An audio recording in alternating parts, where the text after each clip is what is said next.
Hey guys, welcome to the KFO show. My name's Darren. I'm your host from Windle Fishing, and I'm really excited. If you love kayak fishing, you are definitely in the right place tonight for the show because I have Kyle Hammond from Indiana Kayak Fishing Journal with us, and I've been binge watching his videos all day today.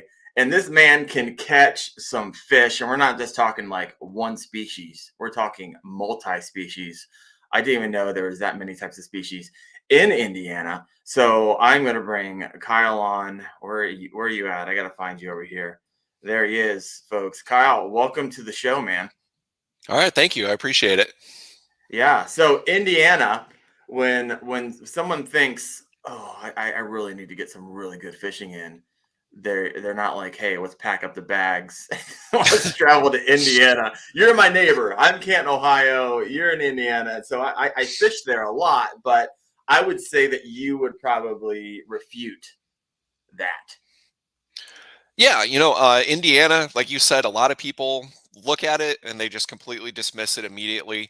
But there's a lot of varied fishing in Indiana. On the very southern end of the state, we have the Ohio River, which has a ton of different species in it. And then at the very northern end of the state, we actually have a little bit of Lake Michigan up there. And then the northern section of Indiana has a bunch of glacial lakes as well, which is pretty unique for the area. Once you get to Indiana and south of there, there's not any glacial lakes. There's mostly impoundments and reservoirs south of there. But we have some really beautiful glacial lakes that are really deep and really clear and really nice. And a lot of people just don't even know anything about it. So there's a lot of different fishing from little ponds all the way to Lake Michigan, and then little tiny streams all the way up to some really great big rivers like the Wabash River Mm-hmm. and the Ohio River down south. So there's Yeah. just a ton of different places to go. And then we have a huge variety of species too. In Lake Michigan, you get all of the different trout and salmon species that are there. Mm. We have an awesome smallmouth bass fishery. Perch fishing is great. The northern pike have been coming on really strong in some of the harbors. I hear a lot of reports of people catching northern pike on Lake Michigan now. Huh. So there's just a lot of different species. The Indiana DNR does a really great job with our stocking program on Lake Michigan. One of the things that Lake Michigan, the Indiana section, is really known for are the summer run steelhead. We get Skamania steelhead, and it's a really unique fishery. A lot of times when people think of steelhead fishing, they think of late in the fall, into the winter, and then into the springtime. Right. But the summer run fish start to come into the Indiana area and then into the tributaries in June and July, and they stick around all the way from that time all the way through that next March and April when they spawn. So it creates almost a year-round fishery up there in Lake Michigan. So Lake Michigan's awesome, but they also do a great job. They have a bunch of different muskie lakes where they stock a ton of muskies. Webster Lake is probably the most well-known. Most muskie anglers, regardless of where they're from, have heard of Lake Webster or Fish Lake Webster. So Huh. it's a really well-known and a really nice fishery. They put a lot of effort into making that fishery really nice. They pull the brood stock for Indiana from that lake, and there's just a ton of fish there. So there's a lot of that. And then native species, there's a ton of native species in Indiana. Probably the most well-known native species is smallmouth bass. We have a ton of great smallmouth bass fishing streams, from like little teeny tiny streams that you can almost jump across to some of the bigger streams like the St. Joe River in northern Indiana is Yeah. really, really great for smallmouth bass. So there's a ton of smallmouth bass. Northern Indiana has a lot of great pike fishing in the lakes and in the rivers both. So you can target a lot of northern pike. And then, like I said, when you get into the southern part of the state, a lot of the lakes are actually just impoundments and reservoirs.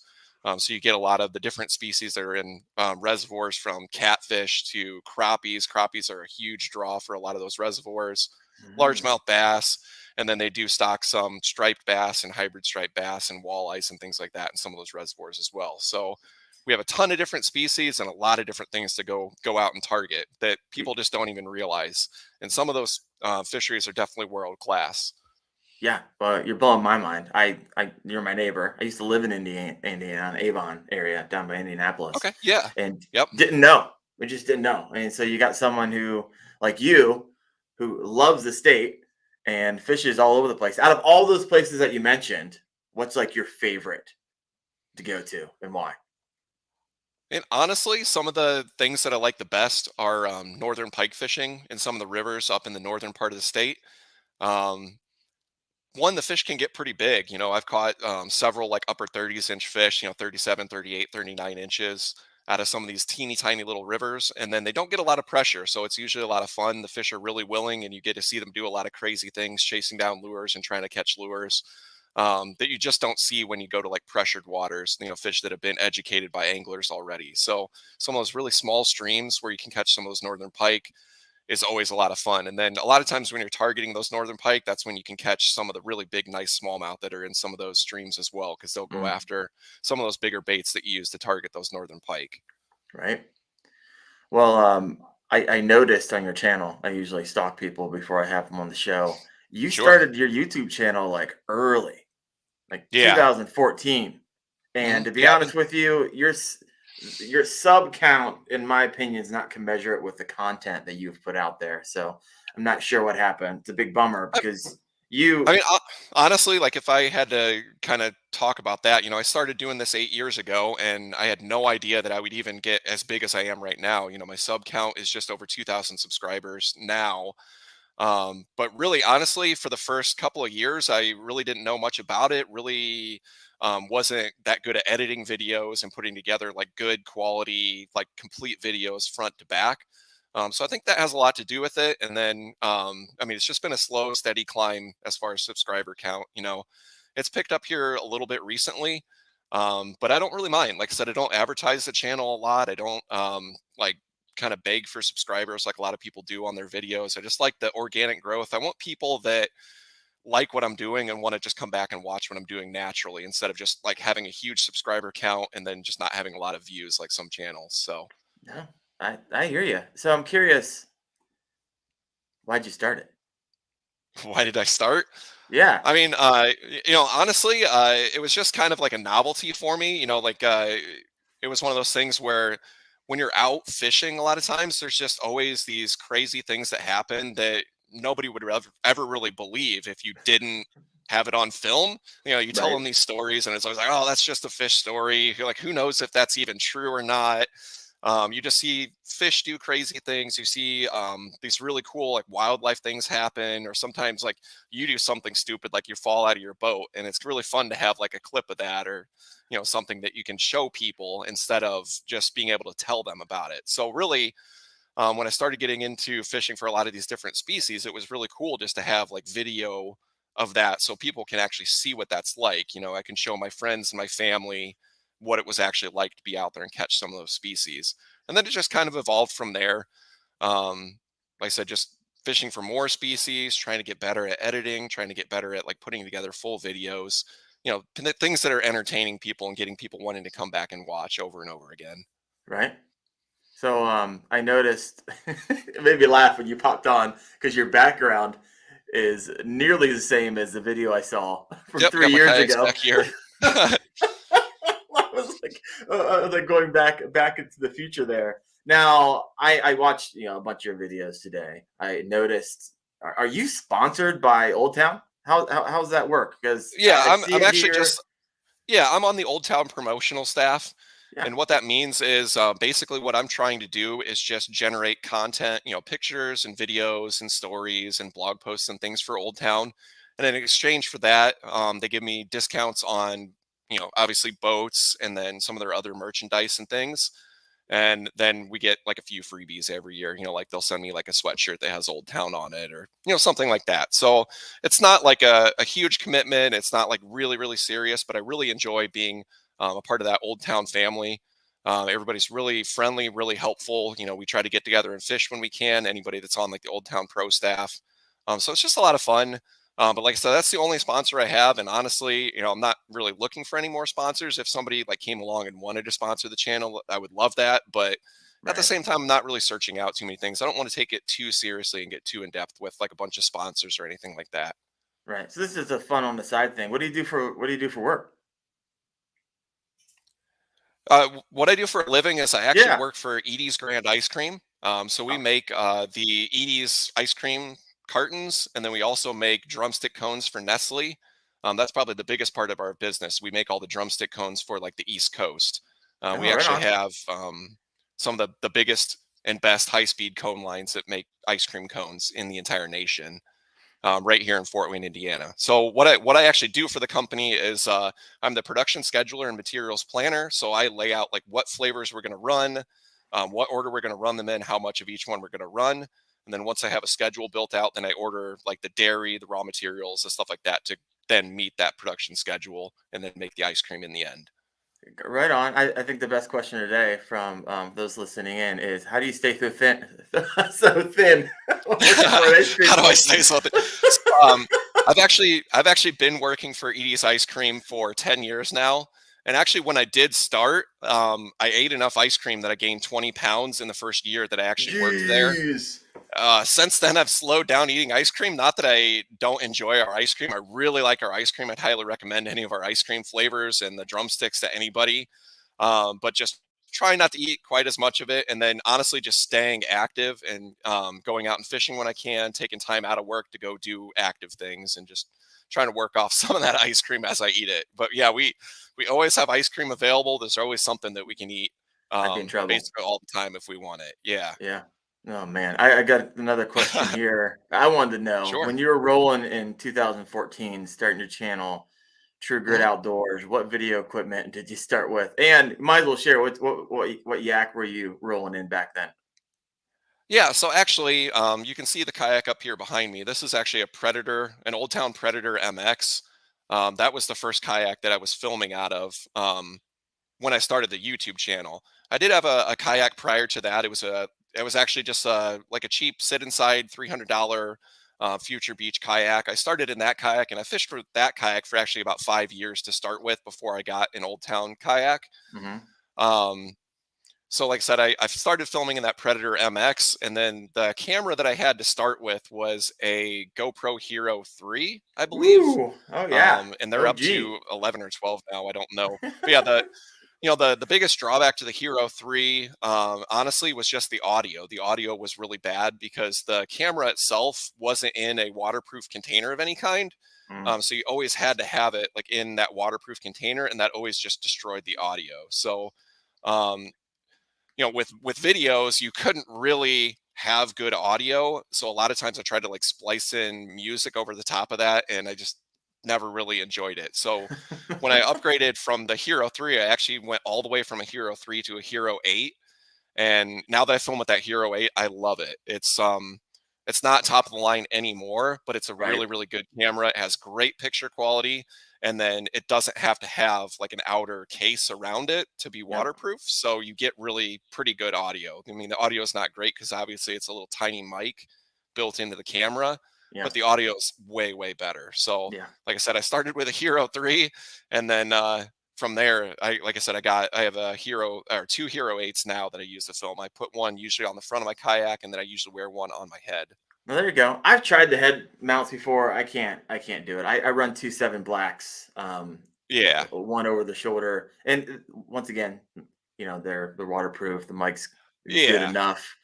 Yeah, Um, definitely. so The thing about like the head mount is after a long time it gets really uncomfortable. The amount, I mean, it doesn't seem like a lot of weight when you put it up there to begin with, but when you're on the water, even for 3 or 4 hours, it starts to get cumbersome, and you can really feel it on your head. So, yep, yep. but So I mean, honestly, a lot of people use like the chest mounts or like over the shoulder or something like that. But I feel like the head mount really gets some of the best footage because I mean, it just captures whatever you're looking at, not just kind of what it just happens to capture what comes into the frame.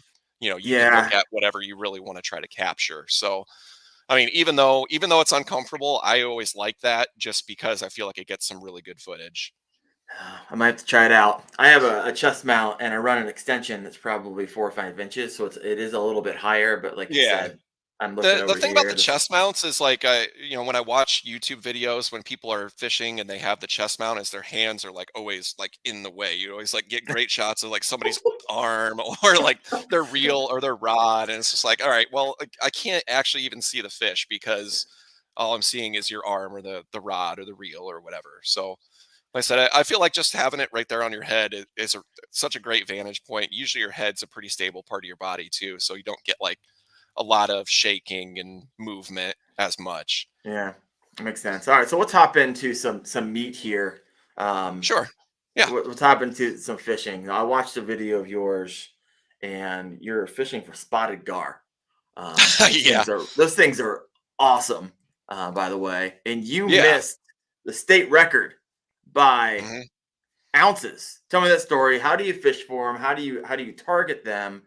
And the lures you use. Just take me on a deep dive because man, I'd love to catch one, and they're Yeah, probably yeah. around here. So, spotted gar are actually a really interesting species. There's parts of Indiana that have them, and there's a great big chunk of Indiana that doesn't have any of them. A lot of our glacial lakes up north have a lot of those spotted gar in them, even down to like the really small little glacial lakes, and then some of the really big ones.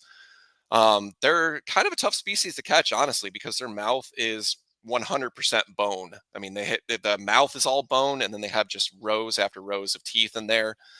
So really, the hardest thing with spotted gar is actually just being able to get them hooked. I noticed Um, that you kept on yeah, missing your yeah. hook I mean, set. You're like, dang it, and, dang it. and yeah, and I mean, honestly, I don't show like even a lot of those ones that I miss just because you don't get like a good shot of them. There's really nothing you can see. But basically, the best time of year to fish for spotted gar is right in the heat of the summer, because those fish actually can breathe air, which is something that not a lot of people know. But you'll see them a lot of times coming up to the surface, and they'll actually gulp a little bit of air, and Huh. actually they get more oxygen that way than they do actually using their gills to filter water to get oxygen out of the water. So they'll be right up next to the surface in that summertime, and that gives you a really good opportunity to target them because you can see them obviously too. But the big thing about these spotted gar is they're really really wary, so you have to be really really quiet and really sneak up on them to get even close enough to throw a cast at them a lot of times. And that's our A lot. advantage right there. Yeah, I mean, Kayaking. fish are amazing. Their senses are really good, and they're going to know you're there a long time before you know they're there a lot of times. So the conditions have to be kind of right. You want kind of a calm day so that you can stand in your kayak and be able to see them as far away as possible and make as long a cast to them as possible. No, I I've tried a couple of different lures to try to actually hook them. The thing I started with was actually trying to use like a rope fly, and if you guys don't know what that is, it's basically you take a piece of nylon rope and then you tie it to like a split ring, and then once it's tied to that split ring, you actually just take that rope and you fray it all out into all the little tiny fibers, and you take like a comb and you can comb it out and work at it to try to get it down to the tiniest little fibers. And what you do is you throw this rope fly in front of them, and they'll grab it, and when they shake their mouth to like kill a fish, those little fibers will actually get tangled in their teeth, and then they actually just can't let go of it. So you can just reel them in. You don't have any hooks on it, but you can just catch them and reel them in. That's fascinating. Well, with the spotted gar, it doesn't seem to work very well, because their teeth are spaced out a little bit more than some of the other gar species. So what I've done since then is I've kind of shifted away from that. And really, what you want, in my opinion, now that I've been doing it for a couple of years, like really seriously targeting gar, is really small, really sharp little treble hooks, either on an artificial lure, or what I've been doing is actually taking like a soft plastic fluke and tying a leader with two of those little teeny tiny, really sharp treble hooks on it. And they'll grab onto it. And a lot of times a little tiny, really, really sharp treble hook will be able to find some place to kind of get into that gar's mouth. So that's what I've been using recently. And my hookup rate went from like 1 out of 25, like all the way up to maybe like 1 out of 10, 1 out of 12. Jeez. So it really improved my catch rate on those gar. Um, Kind of the interesting part about the gar fishing is 10 years ago, Indiana only had one state record for like all of the different gar species. So we have three different gar species in Indiana. We have long nose, spotted, and short nose gar. Hmm. And what they did 10 years ago was they split it out into the three subcategories of those gar instead of just having one for all three of them. So what Okay. that did was that it opened up basically two more records that were attainable because our long nose gar get way bigger than the other two species do.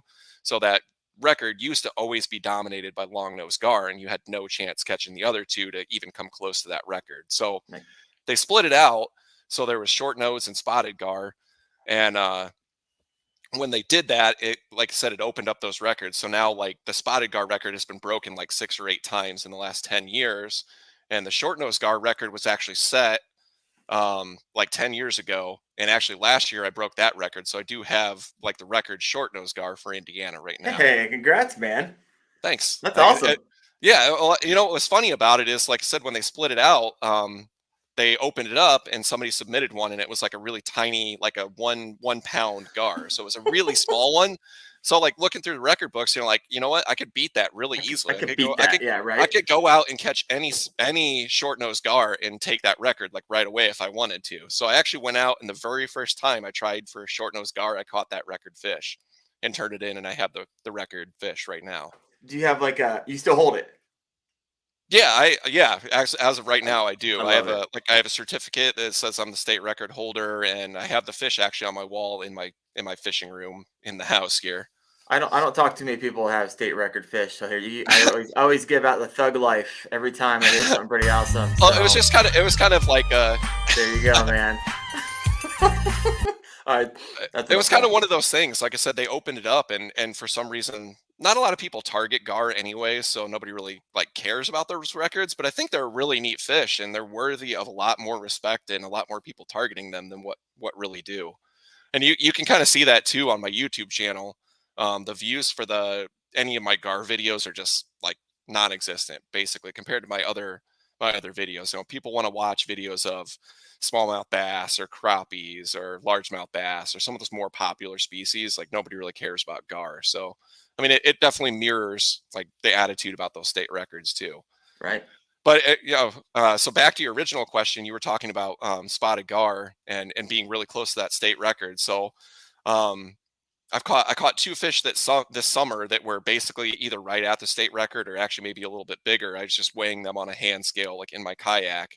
Right. I had one that I thought was big enough, but I couldn't find a certified scale that was like open. It was like a Sunday evening Of when I course. caught that fish. So I actually ended up just taking that fish back and just throwing it back in the lake and letting it go. So it's still out there somewhere for somebody else to hopefully catch. Hopefully me next year when it's a little bit bigger Yeah, a even. little But bit bigger. Oh yeah, so man. I came really close. My whole point in doing that was I actually wanted to get two of the state records just because I don't know that anybody's ever had like two of the Indiana state records at the same time. So I was trying to catch that second one just for bragging rights. I thought it'd be kind of cool. And then I thought it would be really neat to like just bring some more light to that species. Like it's just nobody targets them. So try to highlight them for people, try to get people excited about them. Yeah. Most people when they think of gar, they just like they want to shoot them with their bow and arrow and harvest them. But they're just a really cool sport fish. They're like an ancient species. They're definitely worthy of people's time to go target. I mean, I've caught one by accident. I was in Ohio River tributary, and I think Yeah. I was just dragging something on the bottom, and boom, it hit. And I'm like, what in the world? Never caught one of these Yeah. before.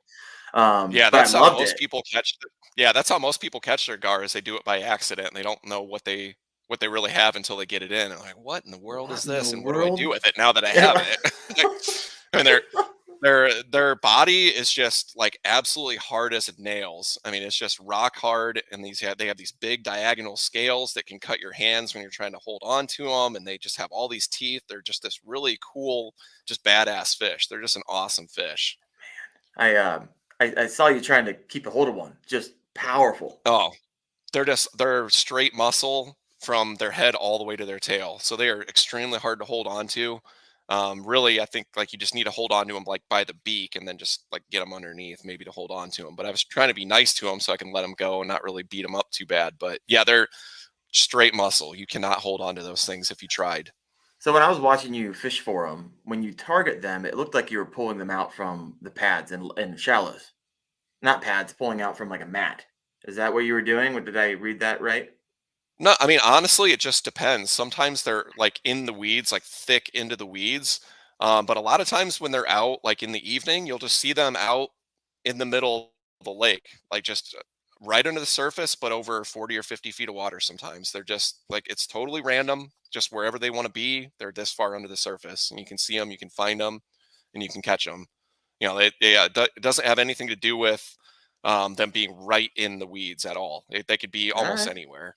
It's really, Ni- really pretty interesting. It's really unique. I don't know of any other fishing that's kind of like that. Nice. All right. Well, Gabe, if you guys are listening in, I got Indiana Kayak Fishing Journal with us, Kyle Hammond.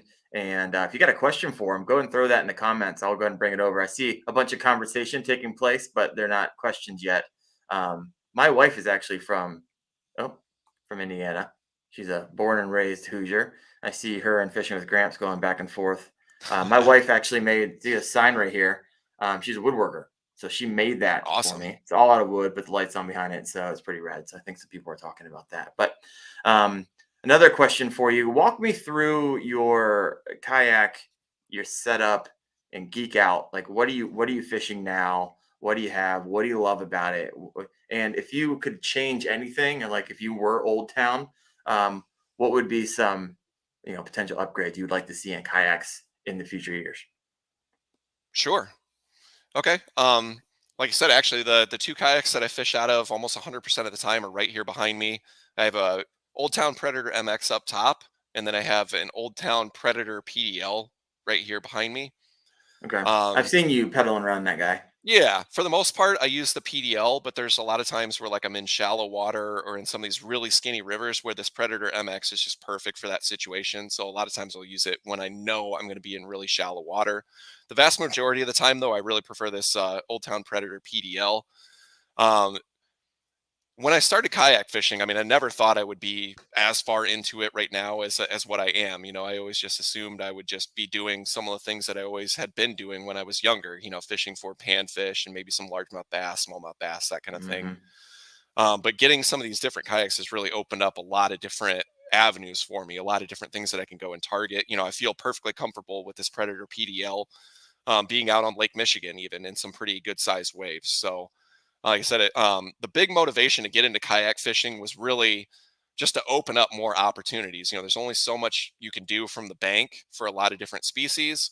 And I didn't at the time really know anybody that had a boat or anything. So I bought a kayak really just to open up all these different opportunities. I know there was a lot of different things that you could go do if you could just get on the water and get to the fish. And I think that's what a lot of people really like about kayak fishing. That's like the big draw. It's not the most expensive thing to get into, but it really Right. opens up just a ton of possibilities. You can go as far as you want with kayak fishing. You can really get into some really awesome things and do some things that you would never think possible when you first start into it.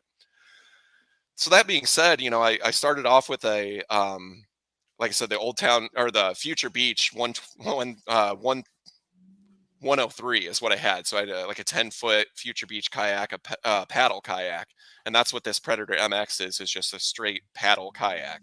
And I did that for basically 10 years. I fished out of a paddle kayak, and I never thought I would even have a pedal drive kayak or a motorized kayak or anything like that. But 5 years ago, I got a really good deal on a Predator PDL, and I just wanted to see what it was like and try it out. So I got into it and I never regretted it. It was just an awesome thing to go do to get into this Predator PDL. And that it really opens up a lot of different opportunities for you too. You know, you get tired when you're paddling all the time. Your arms are a lot smaller muscles than your legs are. So when you're pedaling instead of paddling, it can really get you to a lot of places a lot faster and then you can go a lot further in a day's time. So, you know, some places that I would have never considered going to because it's just like almost too far to make it work. You Right. can make it work in a pedal kayak like this. Yeah.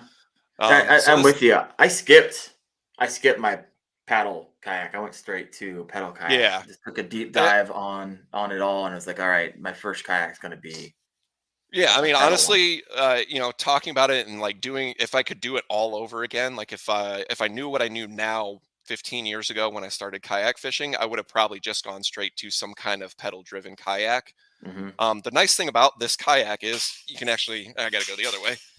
You can see this part right here is actually where the pedal drive fits into this kayak. Well, they actually make a insert that you can put into that area to actually block it off and basically turn this kayak into a paddle kayak. So you Ah, could really, this kayak has even more kind of potential. You could do some of the things that I do in this Predator MX in this Predator PDL if you wanted to, just by adding that insert and turning it basically into a paddle kayak. Um, or a motorized, because I'm sure there's inserts Yeah, for that, yeah, right? yeah. You can drop like people have made all kinds of really weird DIY things to fill this space and add a motor right there Yep. that you would never have expected. And I actually one of my friends, I see him actually in the chat.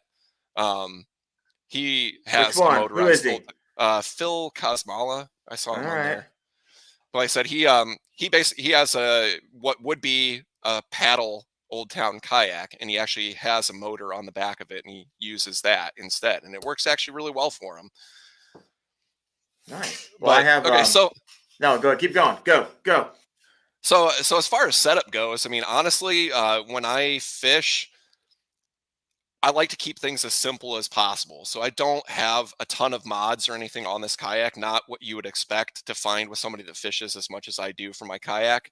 I mean, honestly, I just have some space for rod holders on the front here, and Right. then I have um, a mount for my electronics. I just have like a Helix 5 fish finder. I have nothing fancy electronics wise. A lot of people are going to like live scope and side imaging and all these different things. I don't have a lot of that kind of stuff, so I keep it really really simple. um so as far as setup goes, I mean, I really don't have a lot of things to really cover with my kayaks. I don't modify them a lot. I mean, to be totally honest, I have space for a camera mount, space for my electronics, and then that's about it, honestly. Hey, I'm just gonna say, if you guys check out his channel and see all his videos, it's working for him. Knowledge is going to supersede anything you can put on your kayak, Well, obviously. like Um, one of the big things, especially with kayak fishing, advice that I would give people that either kayak fish now or want to get into it, is just try to keep it simple. You don't need 5 or 6 rods with you when you go. Try to go with a species in mind. Go with a set variety. You can take a couple different techniques with you, but try to stick to a couple of different things and really get those techniques to work for you instead of just constantly flipping between things and trying something new and taking 4 or 5 rods with you. Especially in a kayak, it just simplifies everything down. It'll be a lot easier for you guys. And you'll actually find if you just slow down and try 1 or 2 or 3 techniques, it'll be a lot easier for you and you'll have a mm, lot more success. solid. Well, I I mean, got a like some of the top end people, they can be like really technique specific, and they have 6 rods, and each one does a specific thing for them, and they can really break everything down. But for like the everyday angler, try to keep it simple. Do things that have worked for you in the past. Do things that you know will work for you. Something you have confidence in, and just keep it simple. yeah. Well, I am that guy who has 6 rods, and so Hey, maybe I need to take heed a little bit of your advice here. like I said, some Um, people that works for. That works really well for some people. But like I said, for me, I like to keep it simple and just have a few options when I go fishing. Hey, it's all good. What I always say, what they say on the Appalachian Trail, hike your own hike. And so enjoy what you like doing the way you like Yeah, doing it. If it's working for you, absolutely. do it. So I got a question here. Fishing with Gramps, my man, thanks for joining us. His question is, what body of water or river in Indiana have you not hit yet? It's on your list and any bucket list outside of the state. I want to pass Ooh, this off to you, Kyle. okay. Yeah, honestly, the place that I would love to go the most is the Ohio River. The Indiana has a huge section of the Ohio River, and I have never ever fished it. The crazy thing about the Ohio River is it's such a big river, and there's so many tributaries to it that you could literally almost find any species of freshwater fish in that river.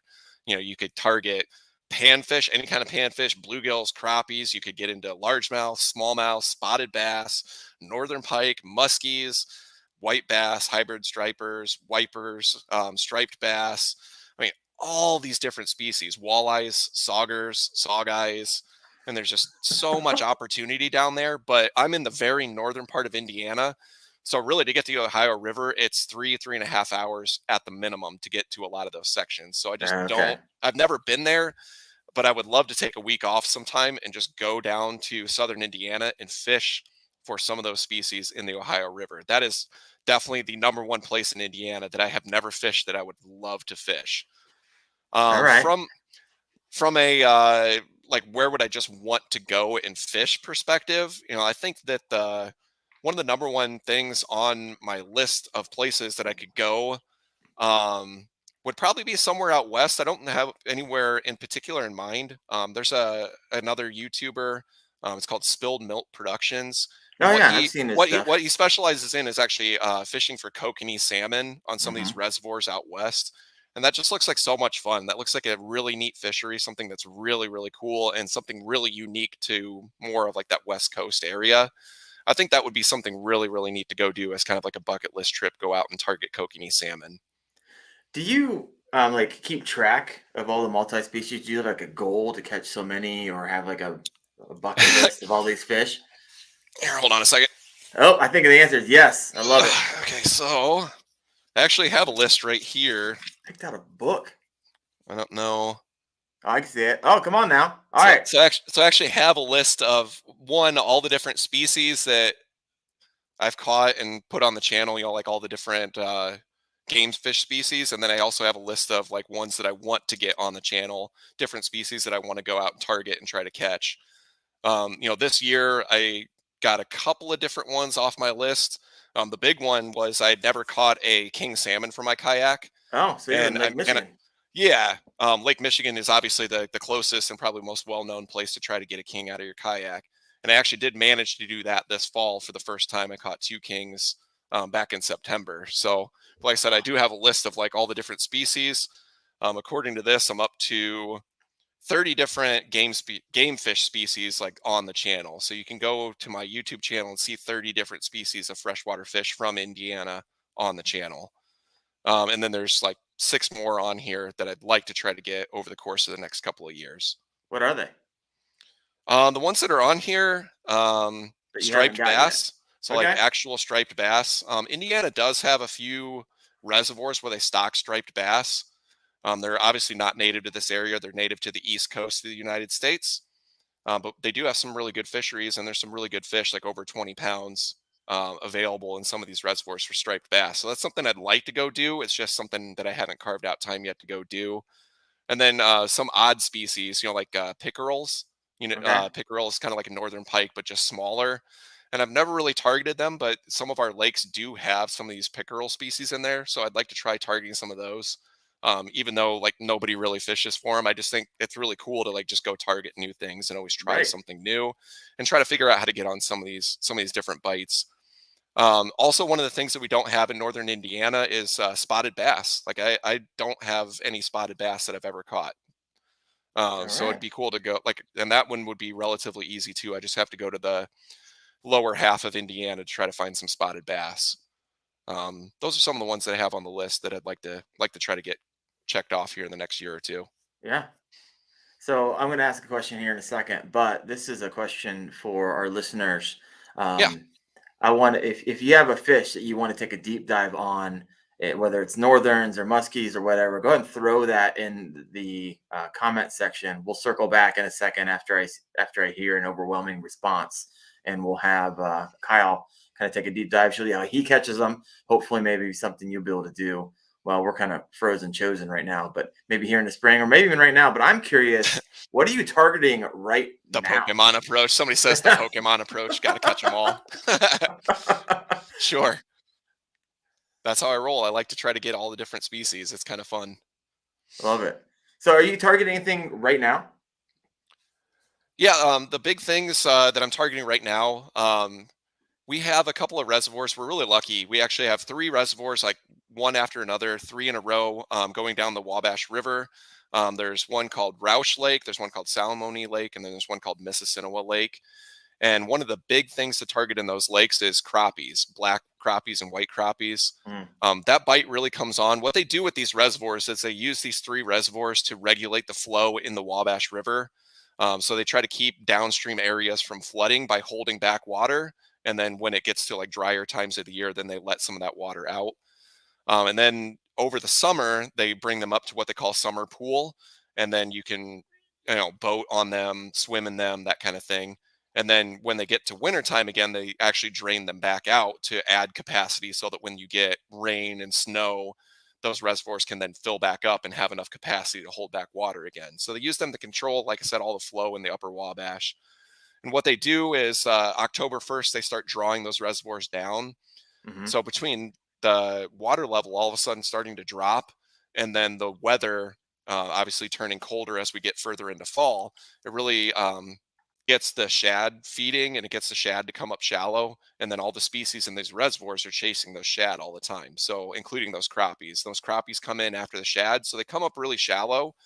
And it actually makes them a lot easier to target and a lot easier to catch because obviously they're not suspended out over deep water. They come in, they get on cover, and then they're chasing these shads. So they're hungry, they're aggressive, and they're right there where they're easy to get to. So the last month and a half, I've really been targeting crappies a lot.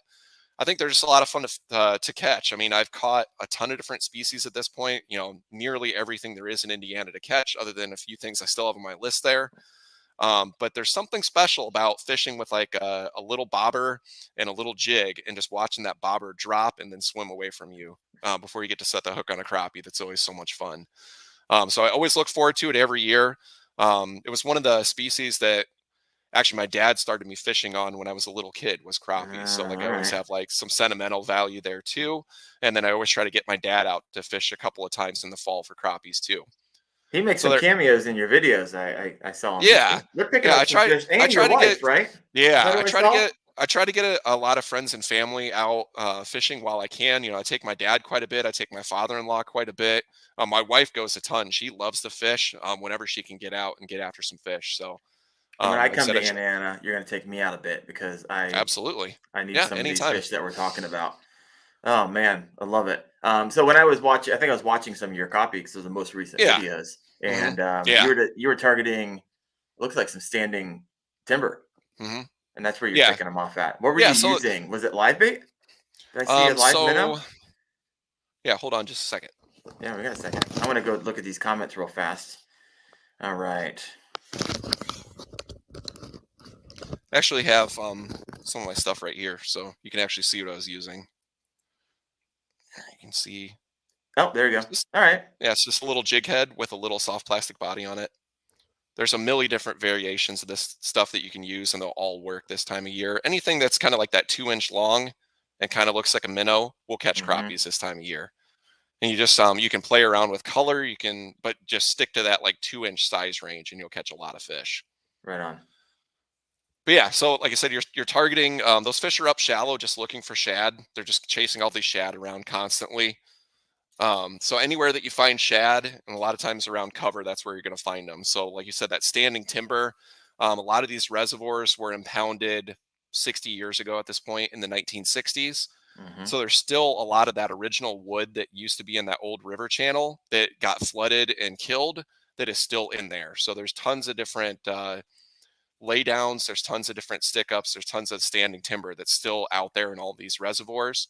And those are a magnet for all those shad and then all the crappies chasing those shad. So that's a great, like if you find wood in any of these reservoirs, you're going to find crappies this time of year, just without a doubt. All right. All right. So out of all the fish that you catch, um, what are maybe the top three you say you would specialize in? Like you can get on them just about every single time. Crappies are definitely one of the number one fish that I can get on them basically anytime. All right. I've done it a lot. I know really how to do it. I know where they're going to be depending on the time of year. So crappies are definitely one of those fish I can get on basically anytime. The other species that I can get on anytime that I really would say I specialize in is northern pike. Northern pike are one of those fish that you can catch basically any month of the year. I Um, saw your video. You did. yeah, You proved yeah. it. So actually, You're not saying you proved it. some months are better than others. Obviously, that's how it Sure. goes with fishing. Some species are easier to catch sometimes of the year than others. But northern pike are one of those species that you can actually target every single month of the year. So I actually have a video where I caught at least one pike every single month of the year. They get really aggressive anytime the water is kind of cool. So in the fall, they're really easy to catch. In the winter, they're still pretty easy to catch. And then in the spring, they're easy to catch too. The only time they're kind of tough to, there's two times when they're tough to catch. They're tough to catch in the dead of the summer when it's really, really hot. They are a cold water species, so they don't like really warm water temperatures. They get less aggressive. They just want to sit on the bottom and just kind of hang out for the summer a lot of times. Hmm. And then when they're spawning, they get really tough to catch as well. So like a lot of times in that early March timeframe, right after ice out, they're tough to catch as well because they're just interested in other things, not interested in eating so much. But like I said, they're a great species. You can target them basically every single month of the year. And a How lot of times I try to get out here and there throughout the year to go after them. how do you target them? Like walk me through Like I said, what you typically would use. yeah, so it Lure with. depends on the time of year. When the water is warmer, you're generally using faster moving presentations. So some of the things that I really like to use, spinner baits work really well. Like the big double bladed spinner baits work really really well for them. One of the other things that's a lot of fun to use is actually topwater lures. They attack topwaters really great. Whopper ploppers or buzz baits or things like that. They're perfectly willing to come up and just absolutely hammer those things. If you get a Mm, pike on topwater, you're going to know it because they just explode on them. So that can be a lot of fun. Like I said, when it's warmer, those are kind of my go-to options, or spinner baits or topwater lures. mm-hmm. When the water gets cooler, you can kind of mix and match. You can still use spinner baits basically all year. They'll still target them. You just want to slow them down a little bit more. But some of the best lures that you can use when the water gets a little bit cooler, so like kind of that fall time frame into the winter and then back into the spring, are jerk baits or minnow style baits. Mm-hmm. Anything that you can give it a couple pops and then let it sit, and then give it a couple more pops just to give it some erratic action and then let it sit. So it'll be darting around, and then when it actually stops moving, they'll just hammer it. So Hmm. 100% of the time when you stop moving the lure, they'll hit it. So really, you want to pay more attention to the pauses that you're giving your lure more than like what movement you're giving that lure. Right. The You action. really want Yeah. those pauses, and kind of the longer you can wait in between pauses, sometimes the better, because they're just sitting there looking at it, and it'll move, and then it stops, and they seize their opportunity and just come up and grab it. Yeah. Can't help themselves. I was up in Yeah, Michigan. basically, yeah. I mean, Yeah. pike are funny like that. I mean, if they can get a meal and they think they can get it easy, they're going to take the opportunity almost 100% of the time. They're not like other fish that sometimes will ignore lures. Almost every single time, if they can get something to eat, they'll take it. Hmm. I was up in Michigan Get a drink of outside of. water real quick. No, you're fine. I was up in Michigan outside of Detroit, and um, I was. I knew there were pike in there. I did the research on every lake I go fish before I do it. So I was like, all right. So I put on a owner flashy spinner. I think it was a 3-aught with a 4-inch Kayak, and I threw Yeah, it over these pads, and just the second it hit, just boom, just smashed it. And so I don't catch pike too often, so it was a lot of fun. We don't yeah, have a lot of them around here. We have them some. yeah. I You have was some. Yeah, I've heard of right. stories of some of the tributaries, so like Lake Erie having pike in them, I, and I some of think the some of lakes. our my lakes and ponds around where I live have some. I mean, I Hmm. will. I always know it because when I'm fishing for bass, I set the hook and it goes ping, and just Yeah. cuts it in a hot second. But Being where we are, we're actually kind of at the extreme southern edge of the pike's range. The pike, anywhere south of here, you're never going to find them. But if you mm, go north, then you start to pick up a lot more pike. So we're basically at the extreme southern edge of their range. So it's really nice that that opportunity is here. Um, just because they're so much fun to target. I'd be kind of lost sometimes of the year without pike. They're a lot of fun. all right, well, we got. I am here with. If you're coming in a little late, I know people pop in and pop out. I'm with Indiana Kayak Sure. Fishing Journal, Kyle Hammond.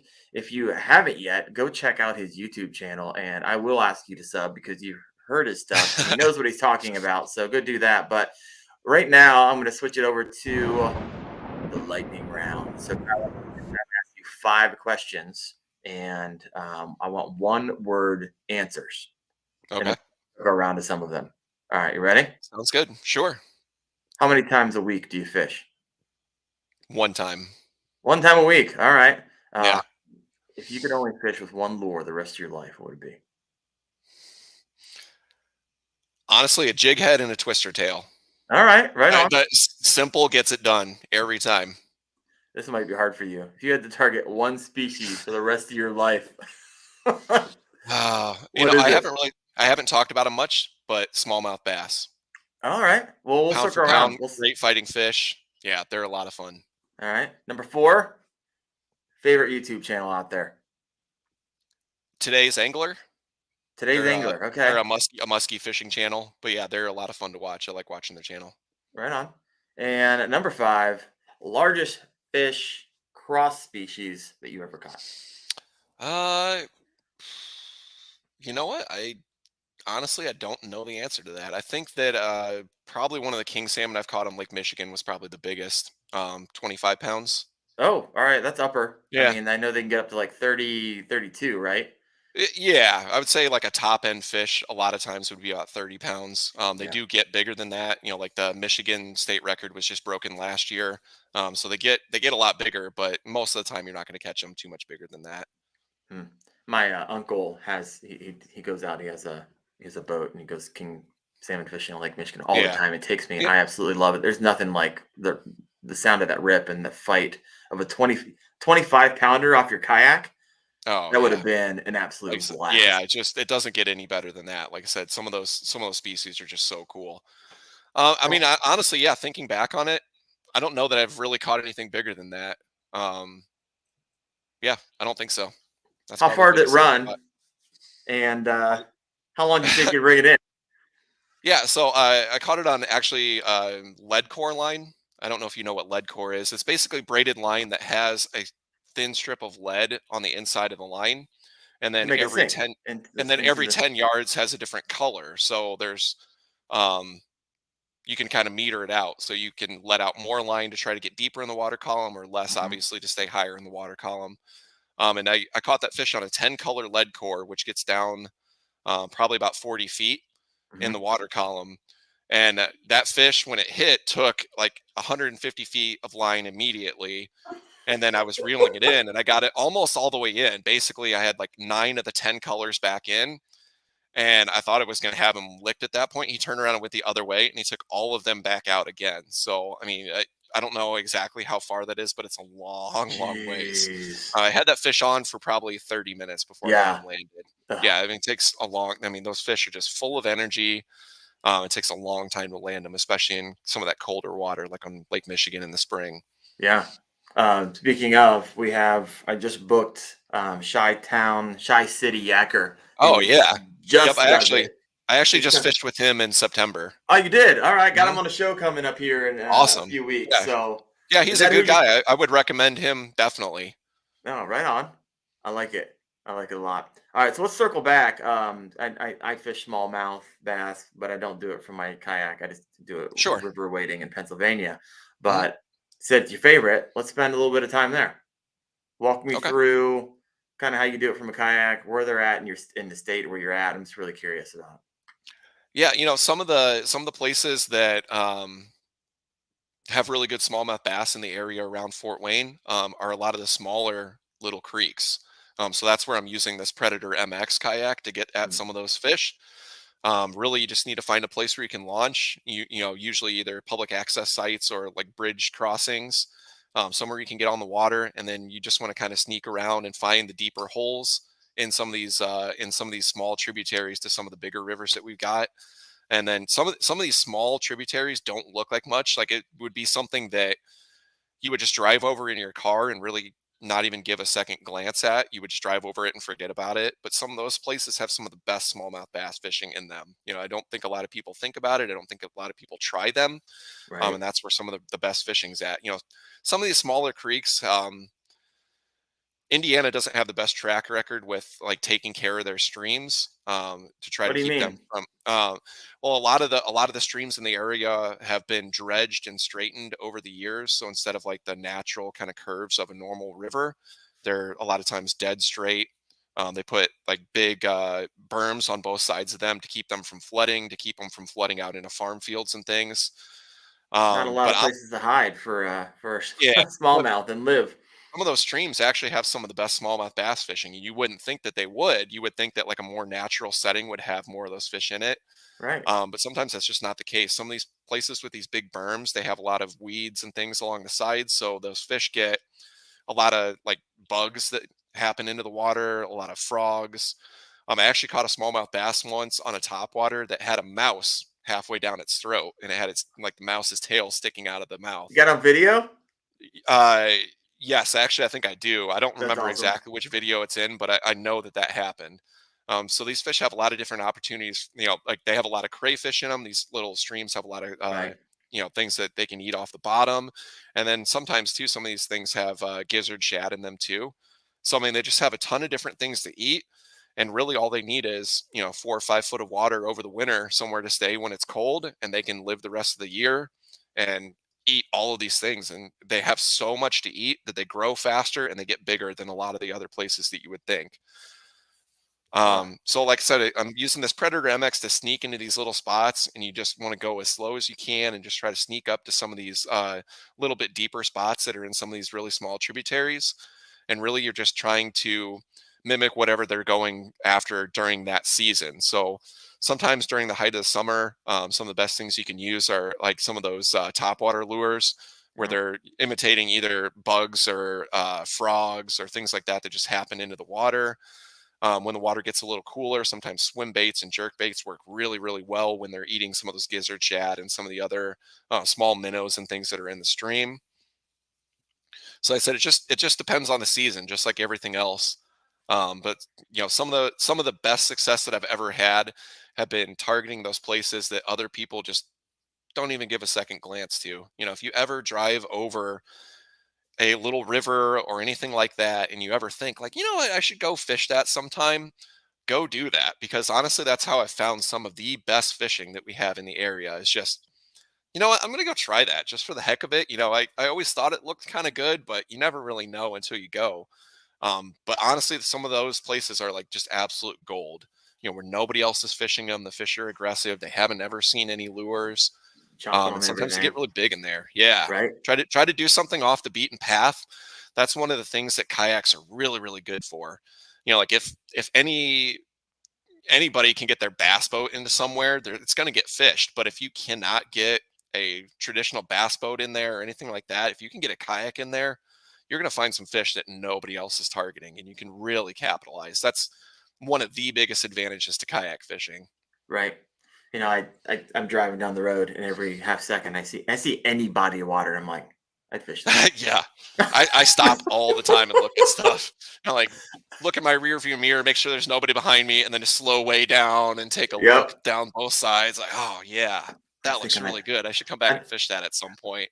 finding landmarks, and Do you're that like, all the okay, time. need to get on Yeah. Google Maps. I got to remember that that's this Yeah. place, and then check it out, and then see, I don't get in So to kind of trouble. flush that out a little bit, like when you find a place like that you really want to try to get in and target, I mean, honestly, the internet is some of the best resources that you can go to try to find ways to get in and target fish on those. Like you basically, like I see a body of water I want to fish, I'll go do like a quick internet search on it, see if anybody's fishing it, see what species are in there, and then from there, like if I know I want to go fish it, I start looking like at Google Maps to see if there's any place that like from the air, from the satellite view, you can identify as a place you can get a kayak in. Oh And then a yeah. lot of times, now that Maps now has like the Street View feature, you can Right. drop down and actually look Gotta at a look lot of these around. places too. I mean, a lot of like really out of the way places don't have Street View, but if you can get a Street View look at it, sometimes you can see like, oh yeah, there's like a little pull off here, or there's a parking lot right there. Or that sometimes that can go the other way. You can look at a spot and think it looks really great, and then you start looking at it on Street View and you just see like no trespassing in big block Yeah. letters right there. So you can easily get shut out there too. But so that's like kind of the first step is like finding a place that looks good, doing some internet research on it, try to find some places where you think you can get in at. And then like the last step obviously would just be to go drive down there and look at those places and see where you can get in and see what's possible. And they've, Right. like I said, having a kayak just opens up a ton of possibilities. You don't need a ramp. If you can get to the water and get your kayak in there, you can fish it. And a lot of times you can really capitalize on it. Yeah. So I we're find we're I coming. find something new every single year just doing that. That Something new to sounds. go fish. I found another stream here locally just this year that I'd never even really given a second glance to. And my wife and I went and fished it, and she caught a 20-incher our first time out there. So Come on a now. smallmouth. Yeah. That's awesome. So yeah, you can't beat that. Like I said, if you can find some place to get in, a lot of times you can really capitalize on it. So we're coming up to closing in on the end of our time. If you got a question for It Kyle, goes go ahead and fast. I could just throw. talk Oh and my talk and goodness, we're talk. like an hour. I love it. Yeah, If you got a haven't question even for scratched the Kyle, surface. I know. Throw that in the comments. We'll get that answered here in a second. Have you ever accidentally got yourself in trouble and fished a spot that you thought was public access, but Oh actually yeah, someone's property? yeah. Oh yeah. How'd that go down? I've been run off of places at least a couple of times over the course of the year. Or not this year, but like over the course of just like my fishing lifetime. I've Right. probably been kicked out of like 3 different places. Indiana, the laws in Indiana, really, if a stream is designated as non-navigable, the landowners can own the bottom of the stream. So really, like Oh. you can't, if you're not at a public access, you really just can't get in there at all without trespassing. So you have to be really Interesting. careful with that. You really have to know where you're at. what's public, what's private, to try to keep yourself out of trouble. But yeah, I've there was one where I was actually like up in Northwest Indiana fishing for steelhead, and I was on this little tiny stream, actually just walking, and I Right. had walked in and like hadn't seen anybody, nobody around, no houses, no nothing, just the stream and fish and just awesome. And I got way back in there, like a mile and a half back in there, and all of a sudden there was just a guy there. Like and he was like, "Oh, I live right up the hill here. What the heck are you doing here?" And I was like, "Well, I was just fishing, and I didn't honestly I didn't know that I was trespassing at the time, but I was." So you just have to be respectful of people. A lot of times, too, if you can get permission from people, like if you can figure out who the landowners are, a lot of people Right. are super willing. Like I said, if you're just like, "Hey, I just want to go out there and fish and try out your stream here," or would I be able to park my truck here and jump in the stream here and just fish for a little bit? They're like, "Oh yeah, yeah, knock yourself out. Don't worry about it." Just You've done make sure you that? don't. You've actually researched Yeah. and tried to find people Oh out or yeah. knocked on their There, door? there's there's a tributary, like 20 or 30 minutes south of here, where I went around and knocked on doors and just got permission from people so that I can just go back and fish. And like they'll be out farming, and I'm like, "Hey, how's it going?" And they're like, "Yeah, hey, I remember you from a couple years back." It opens up a lot of possibilities. Just be Right. respectful, people. It never hurts to ask. If you don't think you're going to be able to get in otherwise, just go ask. Yeah. People are pretty good about it a lot of times. If you just say like, "Hey, I just want to fish your stream here." Yeah. I'll throw them back. Just, Yeah, yeah. I Well, a just, lot of people too. You'd be surprised how many people are like, "Oh, are you going to keep all the fish out of my stream?" I'm like, "No, no. Like, I just want to catch some if I can." "Oh, yeah, sure, go ahead." yeah. I love it. All right. Got a couple questions here. Sure. I don't know if we have time for them. I'm going to take one from person. Person, I love your YouTube handle there. Um, Snakehead. I'm sure you No, have. No. no, I haven't. You gotta come over to Um, Ohio. I catch those things all the time around here by we accident. don't have them around here. I don't. Do you guys have them in Ohio? We do. Okay. Yeah, I fish Yeah. Mogador Lake and I pull them Huh. out. Yeah, we don't have any snakehead in Indiana. Definitely not any fishable populations. If we do have any, like the Indiana DNR doesn't know about them. Right. But, the closest thing we have are dogfish bowfin. They look really similar. A lot of people confuse those two species. I have caught some pretty big dogfish, but I've never caught a snakehead. Nope. You know what? I might It's be it's like, confusing the species now that we're thinking about it. yeah, and that I've might. still caught I mean, dogfish. to go back to one of the earlier questions, that would be honestly that would be one of those kind of bucket list trips too. Would be to go to like southern Florida, That's take what my to say. kayak to That's southern southern Florida Florida and fish for fish. fish for Right. snakehead and peacock bass. That would be an awesome trip. That That's is something I've on wanted to do. that's on my list. We should just go down there together. You gotta And go then, pretty southern. and then as like a side to that, I one of the things that I've always wanted to do since I was a little kid. This might change my answer from before for like bucket list trip from kokanee salmon, but one of the things that I've always wanted to do is go to like southern Florida, go to the Gulf of Mexico, and fish for sailfish from a kayak. Oh, I think I think that would be the coolest experience that you could get in a kayak would be to catch a big sailfish I from a bet. kayak. And if I'm not mistaken, the fastest fish on earth. They're extremely fast, yeah, I think it's the fastest fish that are and out there's there. people that do target them and do catch them from kayaks, and it's just like, whenever I see a picture of somebody with like a big sailfish, like Yeah, they're just draped like over the side of the kayak, I'm like, draping it over the wow, yeah. I'm like, wow, that is so cool. I would love to do that one day. Can you Yeah, imagine that sleigh ride that and would how be a long that would bucket go? list fish for sure, without a doubt. Someday. Kyle, we'll do it Hmm. someday. Last question for you. Um, who do you know that I should invite on the show? Anybody? Yeah, I think that a good guy, like I said, in your area would be David Proc, or not David Okay. Proc, David Simmons. David Simmons. He has a Facebook page called "Where's the Fishies," but he does Solid. a ton. He does a ton of different species. He's also a multi-species guy. Like I said, he specializes in muskie fishing. He's been like just tearing it up this fall catching muskies. He's caught I don't even know how many muskies in the mid 40 inches from his kayak this fall. Jeez. And then they do a lot of steelhead fishing, walleye fishing, perch fishing on Lake Erie, in the Cleveland area.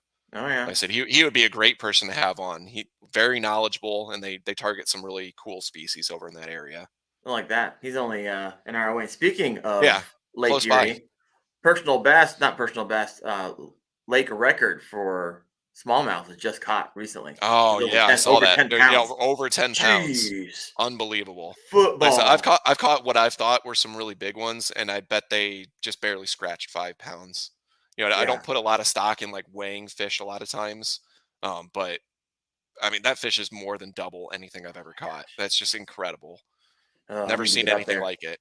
It's an hour I away mean, from me. yeah, Why am I it not is very fishing it? it is not very far away. You could easily be that person if you were out there trying for them. I know there's some huge smallmouth out there to go along with all the walleyes and perch and everything that people target out there.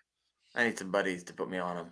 I'll find Yeah. them. Maybe this is the guy. So, Like I said, look up David Simmons and John Prock are the two guys up in that Cleveland area. They really know what they're doing.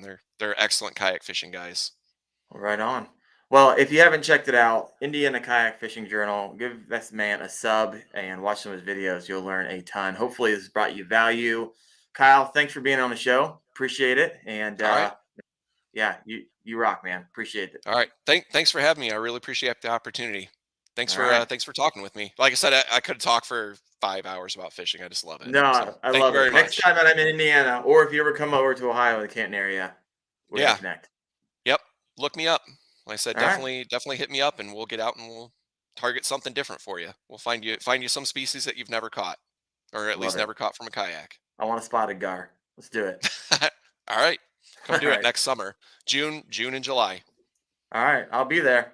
All right, Okay. boss. You have a Sounds good good. one. Thanks everyone for listening in, and we'll see you next Tuesday night at 8:30 p.m. All right. You guys take care. See you.